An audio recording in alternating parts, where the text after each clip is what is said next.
प्रेम साहेब बंदगी साहेब। नमस्कार, मेरा नाम है विकास कबीर और आप देख रहे हैं वी कबीर विचार द्वारा प्रस्तुत वृतांत। वृतांत के पिछले एपिसोड में हमने आपके समक्ष वर्णन किया कि किस प्रकार माता अष्टांगी द्वारा अपने पुत्र विष्णु को ज्योति दर्शन रहस्य के भेद के बारे में बताया गया। वह इसके अतिरिक्त साहब कबीर द्वारा माता अष्टांगी अर्थात आद्या माया का उदाहरण दृष्टांत देते हुए नारी स्वभाव का वास्तविक वर्णन किया गया।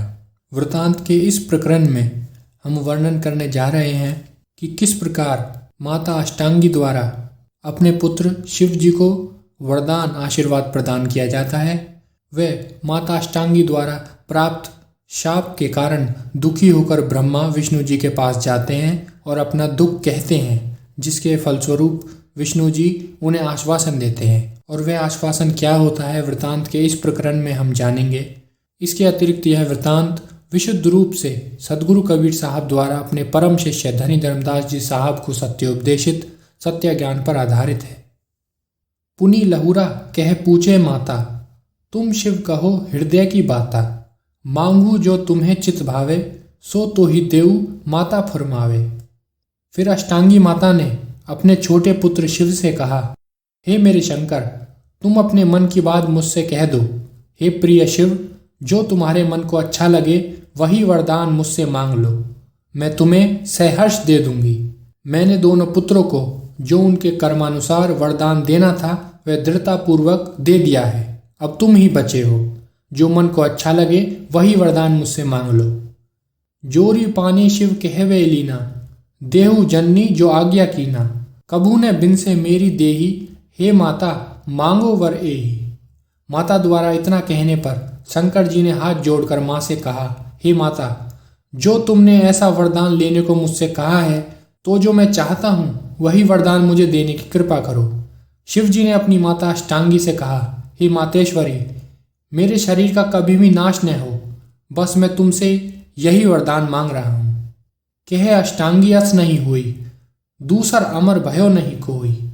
कबीर साहब धर्मदास जी से कहते हैं कि तब माता अष्टांगी ने शंकर से कहा, पुत्र शंकर, ऐसा कैसे हो सकता है?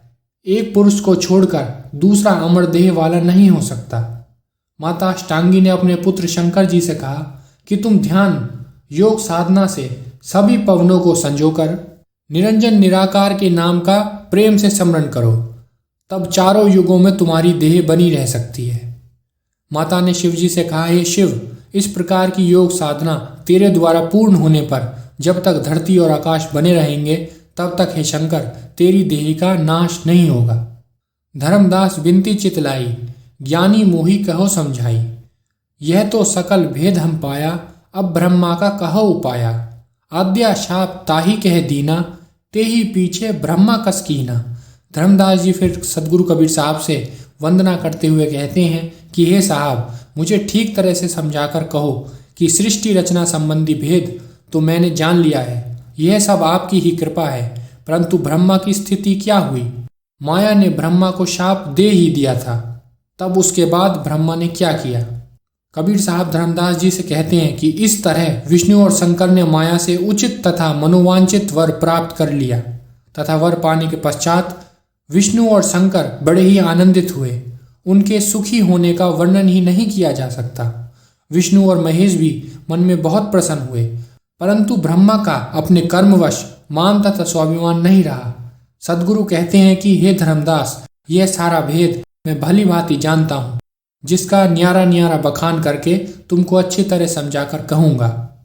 ब्रह्मा मन में भयो उदासा, तब चली गयो विष्णु के पासा। कबीर साहब धर्मदास जी से कहते हैं कि श्राप पाने के पश्चात ब्रह्मा दुखी होकर अपने छोटे भाई विष्णु के पास चले गए। जाए विष्णु से विनती ठाना, तुम हो बंधु देव प्रधाना।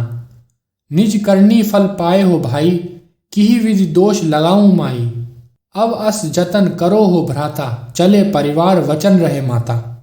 विष्णु से ब्रह्मा ने निवेदन किया, हे भाई, तुम सब देवताओं में प्रमुख हो, तुम पर माता अष्टांगी बड़ी प्रसन्न है तथा दया करने वाली है। मैं तो माता के शाप के वशीभूत हूँ, जिससे मेरी दशा ही बिगड़ गई है। ब्रह्मा ने कहा, हे विष्णु, इस प्रकार की मेरी दशा बिगड़ना मेरा स्वयं की करनी का दंड है।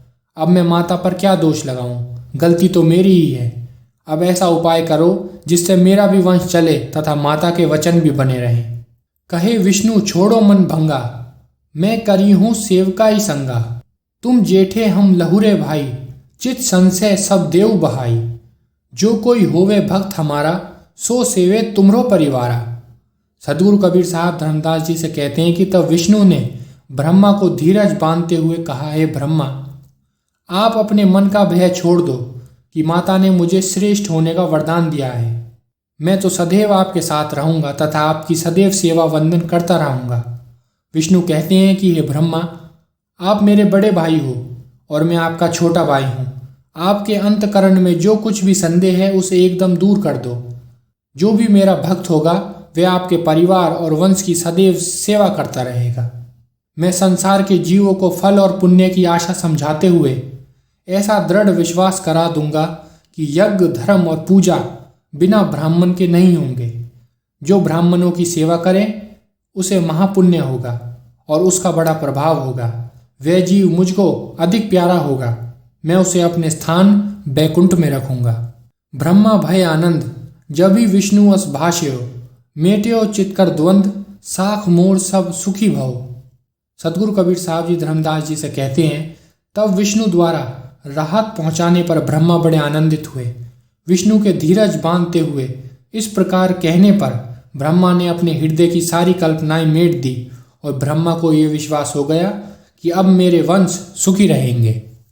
देखे धर्मनि काल पसारा, इन ठग ठग्यो सकल संसारा। आशा दे जीवन बिलमावे, जन्म जन्म पुई तनि सतावे। सदगुरु कबीर साहब कहते हैं कि हे धर्मदास जी, तुम निरंजन के बंधन खानी वानी के विस्तार को देखो। इन्हीं दोनों बंधनों में निरंजन और अष्टांगी ठगों ने समस्त संसार के जीवों को मोहित कर ठगा है और समस्त जीव आदि पुरुष अमरलोक और अपने अविनाशी अमर पुरुष को स्वरूप को भूल गए हैं। निरंजन स्वर्ग में सुख भोगने की आशा देकर जीवों से कर्म करवाता है।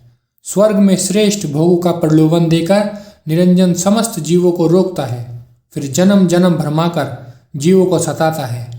जैसे राजा बलि, राजा हरिश्चंद्र, राजा वेणु तथा राजा भैरोचन, कुंती के पुत्र राजा कर्ण आदि, इनके अतिरिक्त और भी अनेकानेक पृथ्वी पर परोपकार करने वाले महापुरुष हुए। उपर्युक्त राजा बड़े ही महापुरुष, त्यागी व महादानी थे। इन्होंने कई देशों पर अपना अधिकार भी स्थापित किया, परंतु ये सब जन्म मरण के चक्र में पड़े। जैसा इन सब राजाओं को अपमानित करवा के कष्ट दिलवाया वह संसार जानता है, परंतु काल निरंजन ने सबको अपने चक्कर में लेकर इनकी दशा ही बिगाड़ दी तथा उनके लिए सत्यलोक जाने का मार्ग ही बंद कर दिया। सारा संसार जानता है कि क्या राजा महाराजा, क्या महादानी, क्या त्यागी वैरागी, क्या सामर्थ्यवान, तो क्या ऋषि मुनि तथा क्या अवतार, ये सब के सब काल वश में है। सारा संसार यह भी जानता है कि इस काल माया के छल कपट, झूठ प्रपंच, विषय विकारों से शुद्धि हो ही नहीं सकती तथा कोई निर्विकारी अपनी बल बुद्धि से होना भी चाहे तो ये काल उन साधकों की बल बुद्धि को हरकर भुलावे में डाल देता है। यह काल मन के उद्वेग से जीवों को पीव से अलग ही रख देता है तथा निज घर सतलोक से जीवों को वंचित रख देता है। भूल व अज्ञान अवस्था में जीव सत्य पुरुष को जान नहीं सकता। यदि निज घर की ओर चले तो उसका कल्याण हो जाए। धर्मदास जी सदगुरु कबीर साहब से कहते हैं कि हे साहब, एक मेरा निवेदन सुनो। सृष्टि रचना तथा श्राप संबंधी कहानी तो आपने मुझे भली भांति समझाकर कह दी। आपकी कृपा से मैंने काल माया के कपट रूपी खेल को भी जान लिया है। अब मैं इस निष्कर्ष पर पहुंचा हूं कि आपके चरण कमलों में सुरती लगाने पर ही मेरी भलाई है। हे सदगुरु, आपने संसार सागर में डूबते हुए को बचा लिया है और सत्य शब्द स्वरूपी अमृत रस मेरे लिए बरसाया है। यह कहानी मुझे समझाकर कहो कि अंत में ब्रह्मा, विष्णु और महेश और अष्टांगी ने कौन सा उपाय किया। धर्मनि तुम सन कहो बखानी, भाषो ज्ञान अगम की बानी। मातु शाप गायत्री लेना, उल्टी शाप पुनि माता दीना। हम 5 पुरुष की जोई, पांचों की तुम माता हुई। बिना पुरुष की तू जिनी बारा, सो जाननी सकल संसारा। कबीर साहब धर्मदास जी से कहते हैं कि हे धर्मदास जी, मैं तुमको ये वाणी कह रहा हूँ जिसको जानना किसी के लिए सहज नहीं है। माता का श्राप गायत्री को स्वीकार करना पड़ा और गायत्री ने भी पलटकर अपनी माता अष्टांगी को श्राप दे दिया। गायत्री ने कहा, मैं तो श्रापवश 5 पुरुषों की स्त्री होंगी, परंतु तुम भी 5 पुत्रों की माता होगी। तुम बिना पुरुष की नारी होगी, उसको सारा संसार जानेगा। इस प्रकार अष्टांगी माया और गायत्री दोनों ने ही श्राप पा लिया और कालांतर में द्वापर युग में माया और गायत्री ने क्रमशः कुंती और द्रौपदी का शरीर धारण किया। वृतांत के इस प्रकरण में आज इतना ही। अगले एपिसोड में हम जानेंगे कि ब्रह्मा, विष्णु, शिव जी व अष्टांगी चारों द्वारा मिलकर किस प्रकार सृष्टि रचना आरंभ की जाती है, व किस प्रकार 84 लाख योनियों का निर्माण किया जाता है, व किस प्रकार जीवों की उत्पत्ति को 4 खानियों में वर्गीकृत किया जाता है। इसके अतिरिक्त यदि इस विषय पर आप अपनी कोई राय, सुझाव या बात हमसे साझा करना चाहते हैं तो कमेंट बॉक्स में अवश्य कीजिएगा। इन्हीं शब्दों के साथ बहुत बहुत धन्यवाद। सह प्रेम, साहेब बंदगी साहेब।